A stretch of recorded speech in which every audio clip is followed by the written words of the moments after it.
Chers amis, bienvenue sur le plateau de Vitamine B. Aujourd'hui, nous sommes très heureux d'accueillir Florian Rochat, implanteur d'église ou pasteur dans le Jura français, de l'autre côté de la frontière. Bienvenue ici sur ce plateau. Merci, bonjour. Et c'est sympathique de passer un moment ensemble, de partager. Et aujourd'hui, tu as choisi un texte qui est intéressant, qui vient de l'Épître des Hébreux, les versets 1 et 2. Je vais lire ce texte. Bien sûr qu'on peut le lire dans différentes versions. Je vais le lire dans une version traditionnelle.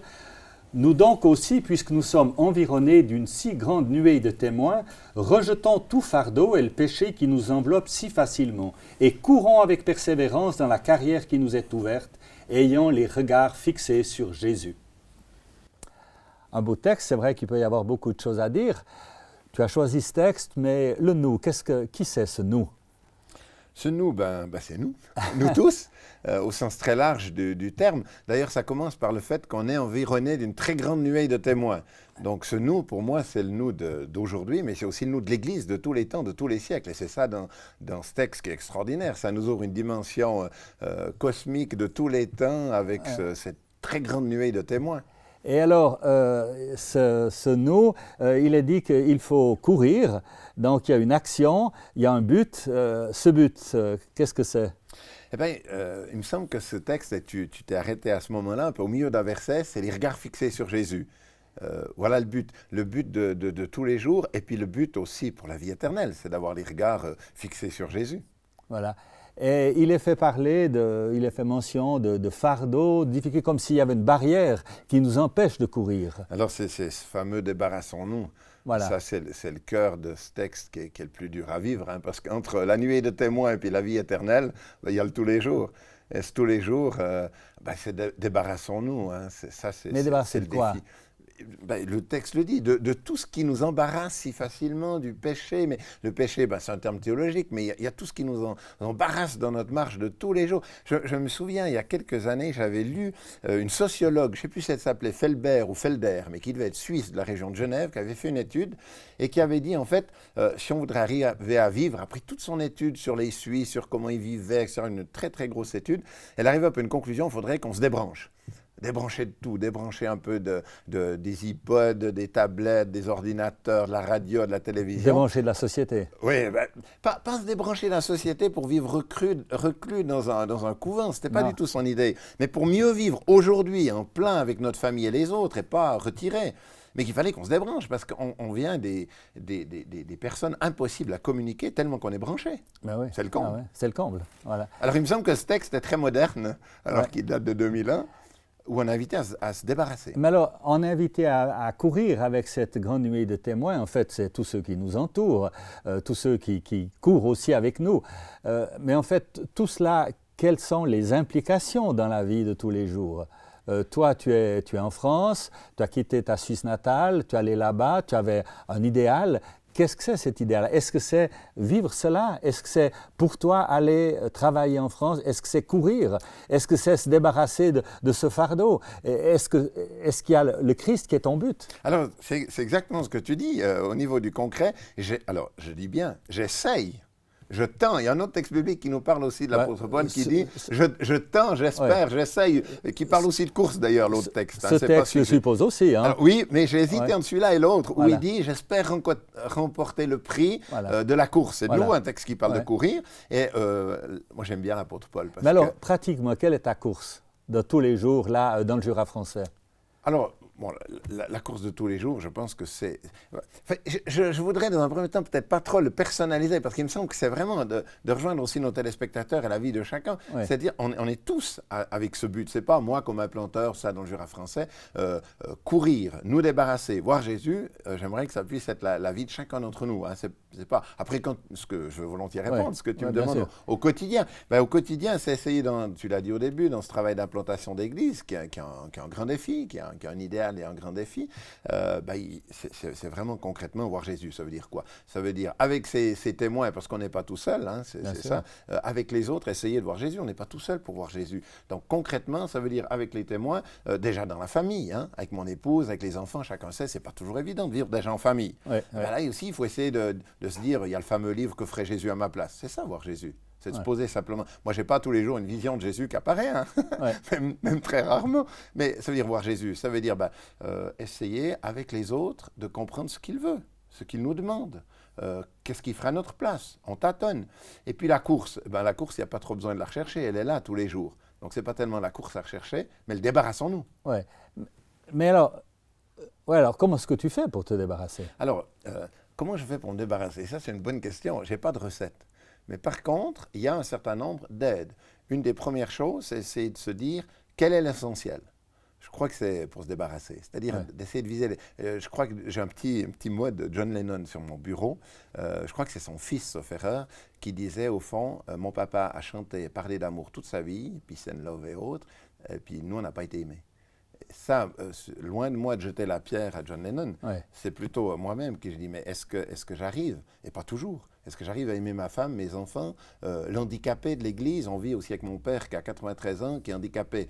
C'est plus facile de prêcher que de changer les couches d'un grand-père. Hein. Excusez-moi d'être concret, terre à terre, mais tu voulais que je sois concret.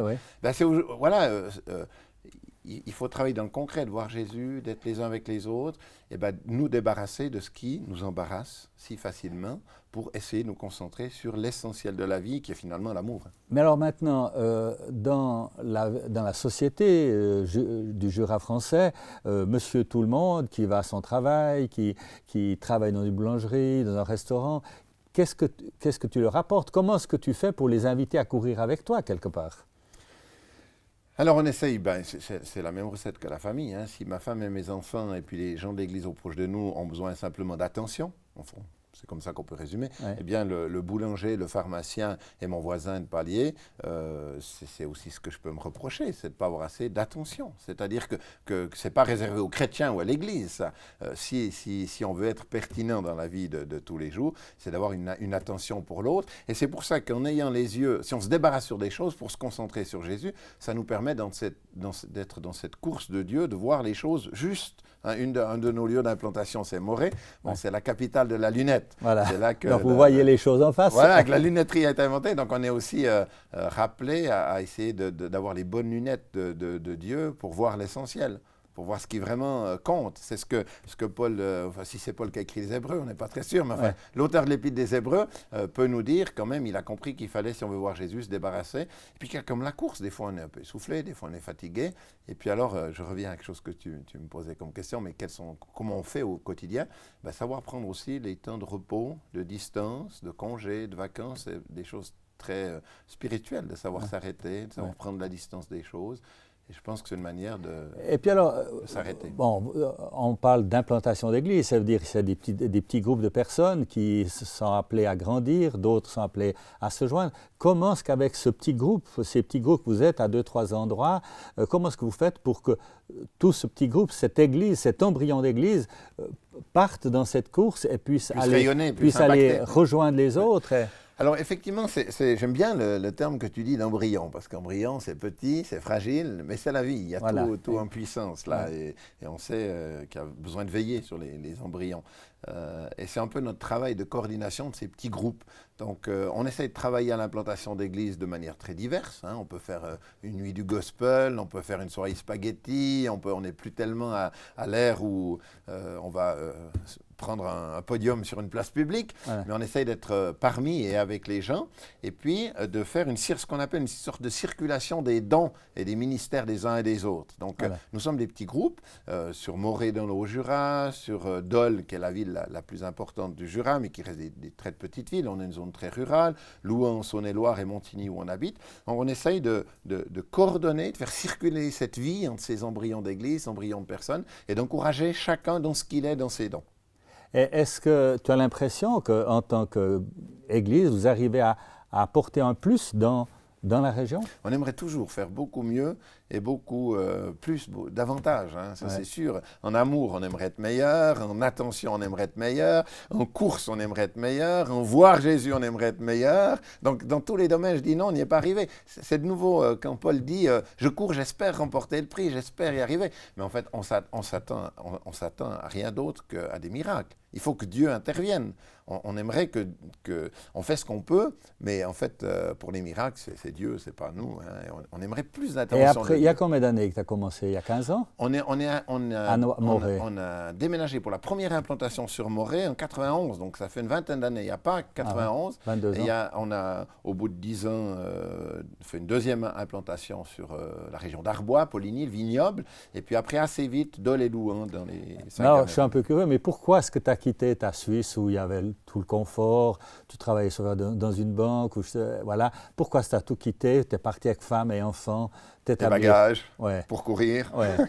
Eh bien, courir et t'essouffler, peut-être. Voilà, l'histoire est la suivante. On n'était plus dans les banques. J'étais au départ d'une formation de banque en Suisse, mais on était pasteur dans une petite église à Gimel, entre Lausanne et Genève, et on nous a invités à être un des délégués suisses au congrès de Lausanne 2 à Manille. C'est donc un grand congrès d'évangélistes, de leaders au niveau du monde évangélique, initié par Billy Graham, John Stott, et on était une quinzaine de Suisses à se déplacer là-bas pour prendre un peu le pouls du monde et du monde évangélique. Et Dieu m'a fait traverser des continents et des milliers de kilomètres pour m'interpeller sur la France voisine qui était à 3/4 d'heure de route de Gimel. Et c'est là que la graine a pris et puis qui t'a poussé. Alors j'avais un grand-père, qui allait en Solex, en vélomoteur, déjà évangélisé depuis la France voisine. Depuis la vallée de Joux. Il allait justement à Morée. Voilà, c'est ça, apporter des traités dans les boîtes aux lettres. Et lui, il t'a transmis quelque chose? Alors, je ne sais pas ce qu'il m'a transmis. J'avais pas du tout envie d'aller missionnaire en France quand j'étais à Gimel. Ouais. C'est vraiment à Manille que la rencontre s'est faite sur le besoin de la France et le contexte spirituel de ce grand pays de la France qui me semblait avoir besoin d'un témoignage protestant évangélique un peu développé sur le Jura. Mais mon grand-père m'emmenait quand même dans le train international, à l'époque il s'appelait comme ça, c'était pas le TGV, qui faisait Venise-Paris, où il y avait des gens de toutes les nationalités. Je me souviens, petit enfant, j'avais un peu peur, il y avait des gens de toutes les nationalités, le train était plein, j'en garde un drôle de souvenir, mais je me souviens débarquer sur cette place de la ville de Dole avec mon grand-père, et donc on donnait des traités dans toutes les langues dans ce train international. C'est incroyable. Mais en fait, bon, puisqu'on se connaît depuis longtemps, puisqu'on a même une certaine relation de parenté... On est frères, non? Ton grand-père était pour moi l'oncle Albert. Et je me souviens l'avoir entendu. Quand est-ce que les Suisses vont comprendre qu'ils doivent passer la frontière pour aller porter cette vigne? Et je le vois encore partir. Et il se posait la question. Et il priait pour ça, pour que les Suisses se lèvent. Donc je crois que quelque part, tu as un petit peu le fruit de ces prières. Alors ce que je trouve intéressant, disons, dans cette proximité, puisque tu en parles, stratégique entre la Suisse et la France, c'est vrai que je considère la Suisse romande comme un lieu vraiment privilégié et béni. Nombre d'écoles bibliques, de lieux de formation, d'églises. Alors des fois c'est terrible, parce qu'on n'est pas content d'une église, on peut faire quelques kilomètres, aller dans une autre. Voilà, quelques centaines de mètres. Ça peut être une responsabilité. Ouais. Mais d'avoir, disons, un terrain d'exercice, je dirais, pour partager l'évangile avec la France voisine qui a des besoins au niveau spirituel. La Suisse en a aussi, je suis conscient. Mais je veux dire, c'est la même langue, c'est la proximité. Il y a beaucoup de frontaliers qui viennent en Suisse travailler, mais si le flot pouvait aussi aller des fois un peu dans l'autre sens pour une bénédiction de la Suisse romande sur cette France voisine, je pense qu'il y a vraiment là une proximité. Je donnais un simple exemple. Le travail pionnier pour implanter des nouvelles missions, des nouvelles œuvres. Le problème numéro 1, c'est quoi? C'est l'argent. On n'en parle pas dans ce texte biblique. Mais c'est l'argent, il faut être concret. Eh bien, quelqu'un qui travaillerait que 2 jours, par exemple, par semaine en Suisse, se ferait un salaire qui lui permettrait d'être libre le reste de la semaine pour travailler en France. Donc, par rapport à un salaire moyen en France, je veux dire, quelqu'un se dirait, en dormant juste une nuit, sans même hors de logement en Suisse, parce que pour une nuit, on peut se débrouiller à l'hôtel, chez des amis, etc. Il travaille 2 jours à fond. Il peut être missionnaire, pasteur, apôtre, prophète, évangéliste, directeur d'une mission chrétienne, d'une télévision en France, en étant disponible financièrement, puisqu'il aurait un revenu assuré par 2-3 jours de travail en Suisse. C'est des choses simples, concrètes. Si je ne le savais pas, tu es bien le petit-fils de ton grand-père. Comme tu discutes, comme tu parles. Mais ce qui me touche, c'est ce fardeau d'apporter, d'encourager les autres à courir et aller tous vers ce but. Et je crois que si l'homme, notre contemporain, comprend qu'il y a ce but et peut vivre dans cette direction, sa vie va changer et toute la société va changer. En ajoutant qu'il faut beaucoup d'humilité.